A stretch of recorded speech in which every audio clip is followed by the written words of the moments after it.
The Jets have a chance to take revenge against Utah after a rather disappointing first outing on the road. Will the Jets make any lineup adjustments? What are they going for in this game on Friday? Let's find out on tonight's episode of Locked On Winnipeg Jets.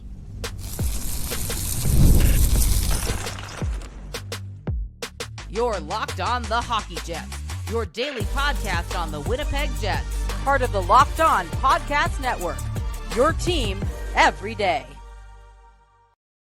Hey friends, and welcome to tonight's episode of Locked On Winnipeg Jets, part of the Locked On Podcast Network, your team every day. I'm your host, Harrison Lee, an avid Winnipeg Jets fan and an online blogger. You can follow me on Twitter at HLivingLoco and at LO_Winnipeg Jets. Thanks for making Locked On Jets your first listen of the day every day. If you like what you're hearing, be sure to like, follow, and subscribe on all of your favorite podcasting platforms and YouTube. Doing so, of course, is always free of charge, and ensures you never miss another episode. Most of all, though, we just love and appreciate your support. Tonight's episode, obviously, Winnipeg is about to take on Utah later this evening. Going to be a good game, I expect, for the Jets back home. I would think after the disappointment of, this past matchup earlier this week, Winnipeg will have a bigger response. They just beat a really impressive Colorado team on the road. I will say that the Jets didn't necessarily outplay them, but you know what? I would say the outcome in the scoreline, given how the Jets were missing Lowry and stuff, it really can't be something you complain about, right? It's a big result, big Pionk clap bomb to win it in overtime, about as good as you were going to expect from a game, again, without Adam Lowry. So with that in mind, the Jets are going to come back to Utah with a renewed focus. You're going to be on home ice in Winnipeg. You're going to have a chance to take on the same squad, most likely, and now you have some reinforcements. But before we dive into what I expect from this game and whether the Jets may make any lineup adjustments, did want to let you know that tonight's episode is brought to you by Gametime. Download the Gametime app, create an account, and use code LOCKEDONNHL for $20 off your first purchase. So, for the Jets, I think the biggest thing upcoming now is to really play clean hockey. The game against Utah and to a lesser extent, Colorado wasn't clean in terms of puck management, especially against Utah in the first outing. Utah just seemed to have extra speed and really pressured the Jets into making a lot of really silly mistakes that they don't usually make. And I know somebody on one of the previous episodes who must have been a Utah fan is like, how dare you call this Utah hockey club mediocre or bad after the way they played? And it's like, well, when Winnipeg kind of does a lot of that hard work for you and instead basically gives the puck away on numerous occasions, kind of have to understand that maybe the Jets were just bad in this one. I think Utah has the ability to play well, and I think they're better than their record, but they're also just one game above 500. This club has lots of vulnerabilities. Goaltending is one of them. Up front, I think that they are fun, but the Jets really should have an opportunity, especially on home ice, to kind of remind them why Winnipeg has generally been a winning party against Arizona. So up front, it's still going to be, for the most part, looking the same way for Utah. Keller, Cooley, and Schmaltz on the first. Michelli, Hayton, and Doan on the second. McBain, Bukestad, and Krause on the third. And O'Brien, Stenlund, and Kerfoot on the fourth. Again, up front, I really don't think that's where Utah's problems tend to be. They have creativity. They've got skill and speed. They do kind of have, in some ways, a little bit of a Jets problem of maybe not having that one single game breaker. I think Cooley is probably the closest guy that is going to be that sort of player here for them going forward, and he's really showing well. At some point, Genther will be too once he's healthy again. Really unfortunate that he's out for this upcoming game. I just enjoy watching him, even if it does mean that he may score against the Jets. He's a fun player. But on the defense, that's where I think you do have a little bit of concern. But the good news for Utah is that John Marino is back. I think he was in the last game. And so you've got Mata and Marino on your first, Cole and Kesselring on your second, and Valimaki and DeSimone on your third pairing, which is, it's an acceptable blue line. It's not great. I think the left side is perhaps, I guess, the stronger versus the right. But I mean, generally speaking, missing Sergachev and stuff is just, it's tough, right? Sergachev, Bortuzzo, Durzi and Sergachev more than anything. It's forced a lot of guys a little higher in the lineup than I think that they would prefer. So will be interesting to see if they make any changes there.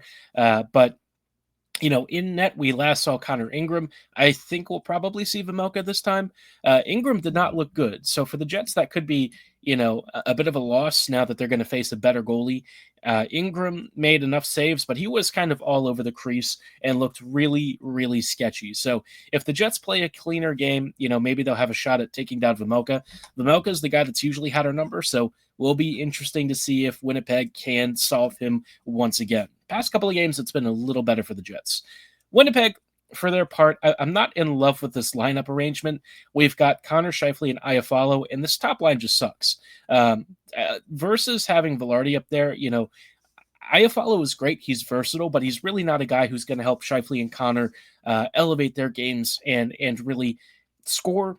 Generally speaking, I mean, Iafallo, I think, has done a great job in a number of roles. This just can't be one of them. That line, for the most part, really didn't have anything until like late in the game. And by that point, it was probably too late. So, this top line, just go back to, Connor Scheifele and Vilardi. Even if it's not how I would do it, it's still better than Connor Scheifele and Iafallo. On your second line, if, assuming that they still stay with the arrangement from last game, you've got Ehlers, Nemesnikov, and Vilardi. Now, I like the Ehlers and Vilardi pairing. Those guys have chemistry. This is why you just put Scheifele down the middle, man. I really don't understand why it's so difficult to try and just make a line that's worked really well. I mean, they had a handful of games last year. They ripped through opponents, and it was part of one of Winnipeg's bigger winning streaks. So, why? I know why. It's obvious. They have to have Connor and Scheifele together. I get it. It's just every time they do this stuff, and the fact that they keep doing it over the years, it limits so many other line combinations and possibilities, and it forces the Jets to try and assemble stuff out of the remaining parts rather than actually just building a balanced top nine. You can get away with it in the regular season to a point, but once you get to the playoffs, you're going to get exposed, and I think that continues to be my big worry. It is what it is, though. Me ranting and raving about it's not going to change anything, so why bother? On the third line, you've got Niederreiter, Kupari, and Perfetti. I think that this has been a fun trio, but, Kupari's he's not the guy for Perfetti and Niederreiter. They need a more skilled center, and I would really advocate for swapping him and Gustafsson. It's not that Kupari's done a bad job. I just think Gus has an extra layer of offensive IQ and passing that would actually take advantage of what Cole and Nino are capable of doing. So, let's make that center swap, please. On the fourth line, assuming it stays the same, it's Barron, Gus, and Appleton. This is a really good fourth line. In fact, it might actually be better than the third line, given that Kupari hasn't really been able to keep up mentally in the same way that Nino and Cole have. But we'll have to see how it all plays out. I just think Gus in general is ready for a more prime role. I don't know that the outcomes are going to be significantly better, but I'd at least like to try it. I really just want to try things. This is a time where you should, especially before you start getting into the trade deadline stuff and needing to make a major deal of some sort, and you don't even have a clear picture of what you've got already. Doesn't really make sense, right? So stuff for the Jets to figure out. On defense, we've still got Morrissey, DeMello, Sandberg, and Pionk, and I think the third pairing, there may be a shift. I would expect one of Hayden Fleury or Logan Stanley to sit. Probably, Stanley in this case, although, the coaching staff really does love Logan, so maybe Fleury sits. I would think one of Heinola or Miller draws back in. They keep rotating guys in this third pairing. I don't understand it, but whatever. At this point, you've heard me speak my piece about this. You know what I think. I don't really get it. So we'll have to see how the Jets handle this. But I do hope at some point that they actually settle on a third pairing that is good. So stuff to figure out. But I mentioned the trade deadline, and Brock Nelson, I think a lot of people are looking at as a rental. I am not so sure I would go that route. I saw an interesting projection from AFP Analytics, which you see we're talking about Jets free agents later this episode, but they had one for Brock, and I actually really like his extension. We'll chat about what the Jets should do here in just a brief moment. But before we go too much further, did want to let you know about our friends and partners at Gametime. I love going to hockey games, concerts, football games, soccer matches. Whatever it is, the energy and passion is always unmatched live. And, especially if you go to a hardcore concert like Knocked Loose or Kublai Khan, it is a great time. But Gametime totally understands that a lot of the process of buying tickets is a huge pain in the butt. You get hit with surprise fees, unsuspecting charges, all that stuff. Gametime wants to help you get to your events faster and easier. And they're even offering a brand new feature called Gametime Picks, which filters out all the fluff to show you only the top deals on the top seats. And best of all, you can actually see what you're actually getting because they have in-venue seat views, so you're not going in blind. I used it last year for Kansas City versus Baltimore AFC Championship game. Got a great upper-level seat at a reasonable price for AFC Championship standards. It was awesome. And if you want to take advantage of this same great service, buy or download the Gametime app, create an account, and be sure to use promo code LOCKEDONNHL for $20 off your first purchase. Terms apply. Again, create an account and redeem code LOCKEDONNHL for $20 off. Download Gametime today. What time is it? Gametime. Hey friends, and welcome back to this episode of Locked On Winnipeg Jets, part of the Locked On Podcast Network, your team every day. Everydayers, thank you so much for rejoining us on tonight's episode as we are chatting about some interesting stuff about some contract extensions, some salary projections, and one in particular that stands out to me is Brock Nelson, right? Nelson is a guy I keep banging the drum for when it comes to potential trade deadline targets, and I really feel like he, more than many other players, kind of fits what the Jets are after. He's, a big 6'4"-ish guy. He's got great net front presence, great shot, and, he's a good skater. He also plays as a center, and honestly, if he comes to the Jets, he will just absolutely start to rake. The thing with Nelson is that I think traditionally the Jets fan base and maybe even the media has sort of talked about him as a rental. I actually disagree with that. AFP Analytics has his contract extension projections at something like $7 million for 3 years. That is actually not that dissimilar to how the Jets kind of played it with Stastny a few years ago. Obviously, the cap hits a bit higher, but Brock is kind of a guy who scores like 70-odd points a season. If you can find a way to bring him in and convince him to stay for 3 years at around $7 million, I think that was actually a maybe like a Pavelski sort of deal. I would honestly be pretty down with that. I think his actual projection is something like 3 years and $6.5 million. I would say Winnipeg's probably going to have to go closer to 7 or 7.5. Honestly, I think that's basically just splitting hairs. You're looking at a top 6 center, honestly, perhaps maybe good enough to be Winnipeg's top center for $7.5 million. That's a fantastic deal. And what I especially like about this is, yes, he is 33, but if you sign him for 3 years, you only have to worry about 1 or 2 of them, right? You can maybe move this contract if things really don't go well, but I would suspect that he'll be more than worth the money. I think for the price that you're getting, he presents extreme value. The last 2 seasons prior to this, he has like a combined 150 points. The Jets don't have a lot of elite finishing talent, and immediately Brock comes in and would be that kind of guy. I look at this and I see a fantastic opportunity to just be more than, a rental. And if the Jets are expending a first and some sort of an asset, they can maybe take care of their 2C problems for the foreseeable future in one fell swoop until Lambert is ready to maybe assume that role. I think that they still have a flame from Brad to play that spot eventually, but if that's kind of how the Jets want to do this and have a stopgap option, I am very, very much in favor of it. I think it makes a lot of sense. I would be very okay with it. And, given the asset pool that you're going to have to go with here, it's not going to be like a cheap deal, mind you. The trade is not going to be inexpensive. It's going to cost you a fair few assets.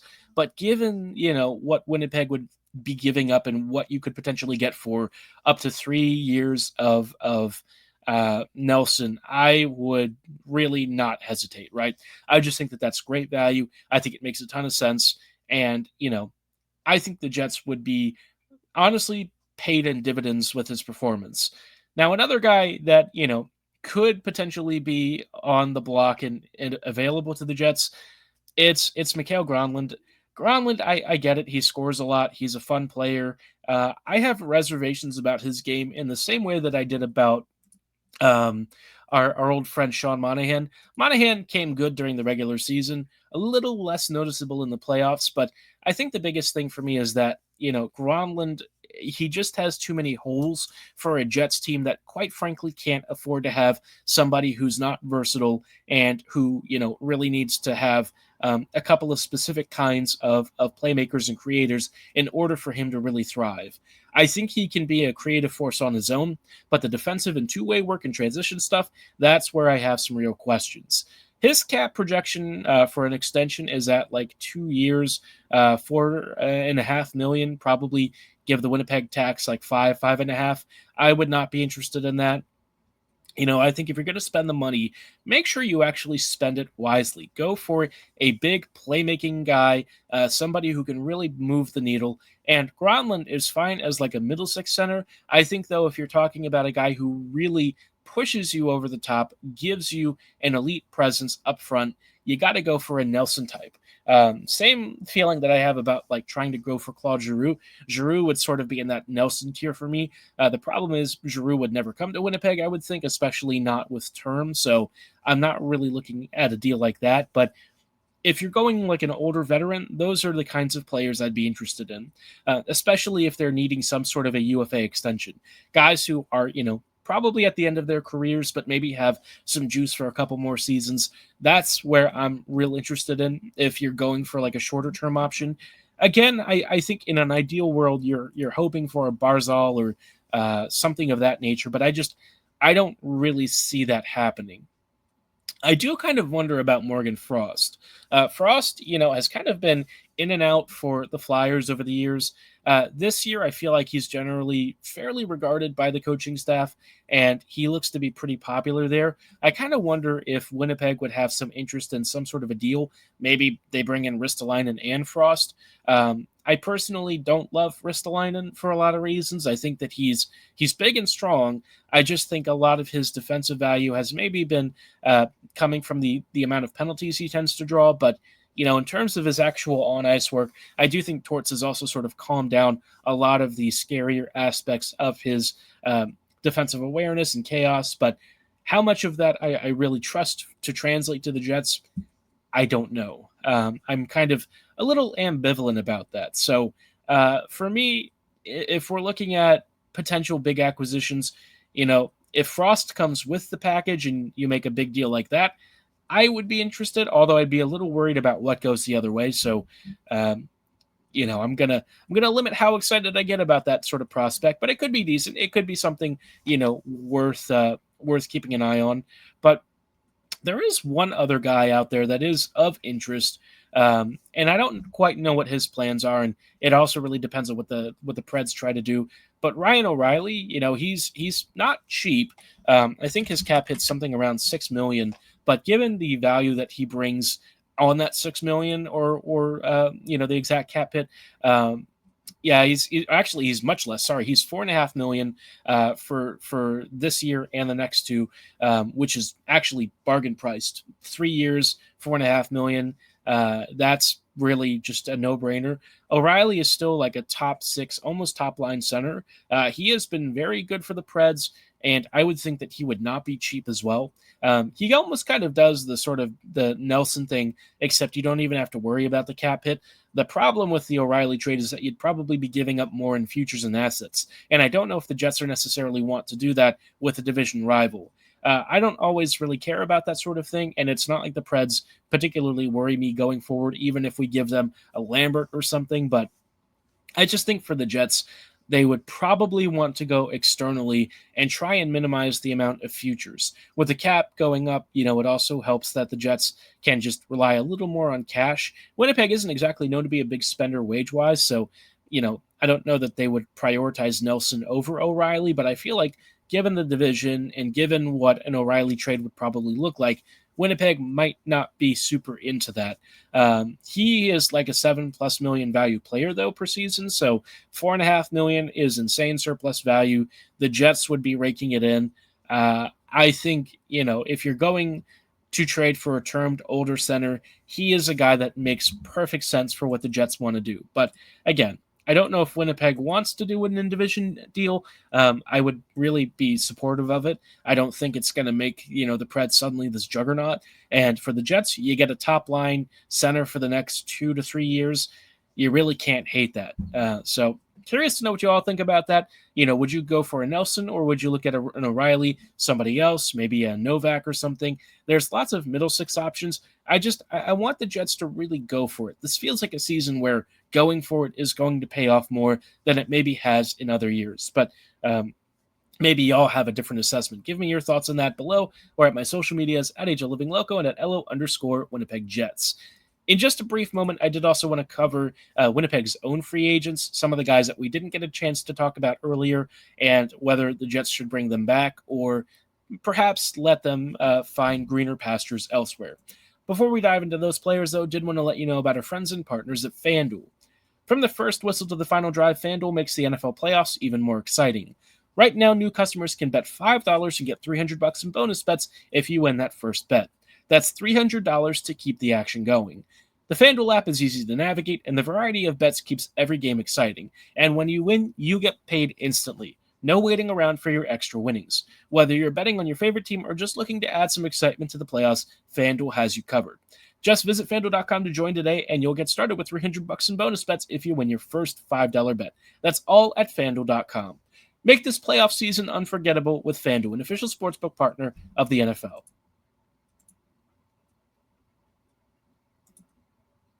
Hey friends, welcome back to this episode of Locked On Winnipeg Jets, part of the Locked On Podcast Network, your team every day.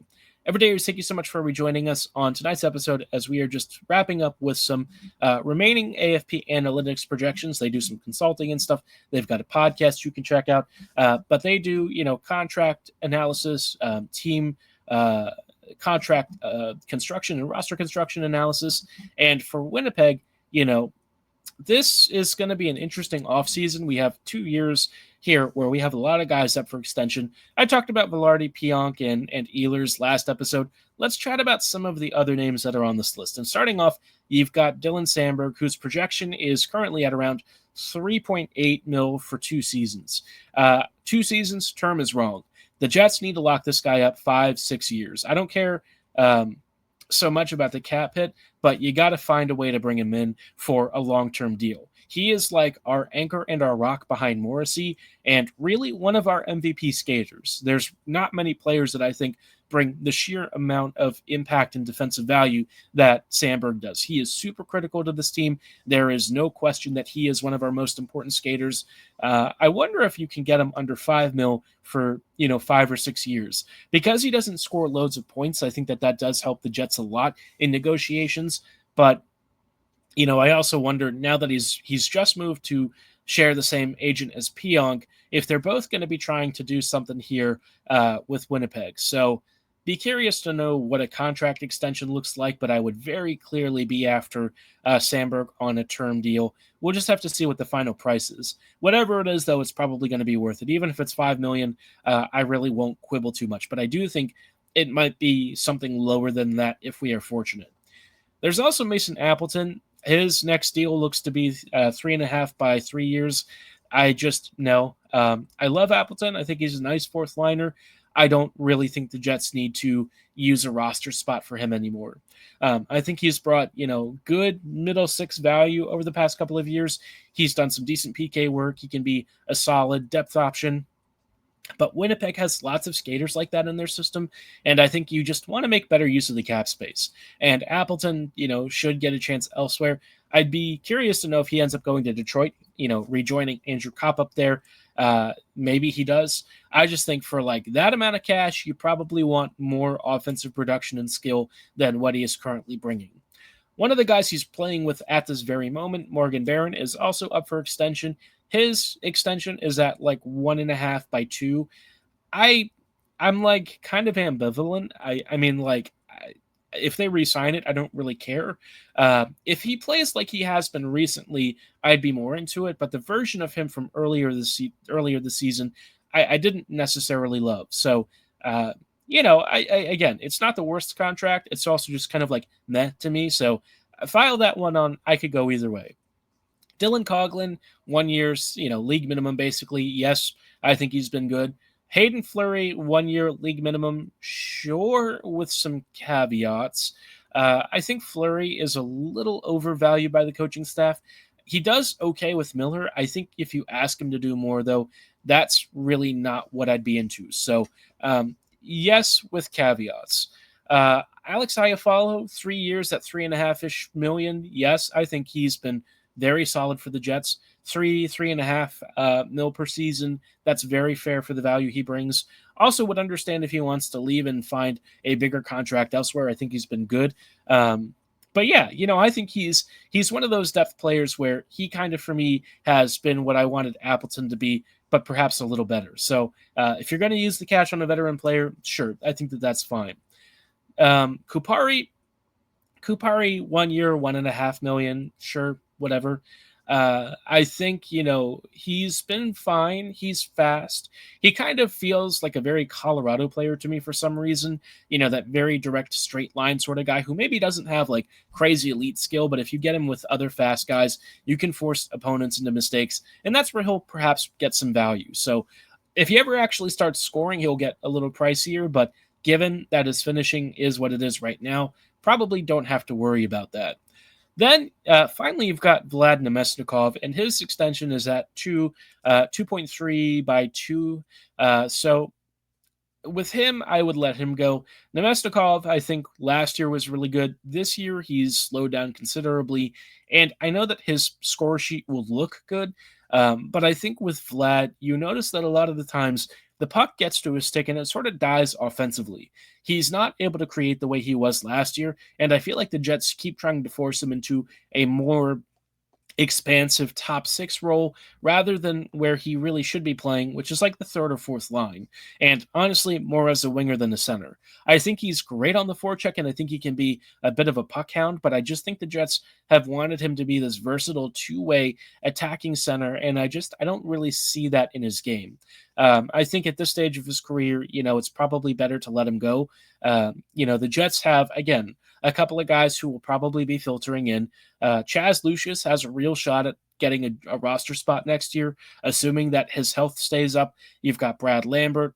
Nikita Tribrikov may need a spot depending on what his rehab, situation looks like. So the Jets have some real options, and they may even be seeing some of their recent draft picks starting to filter into the Moose over the next year or so.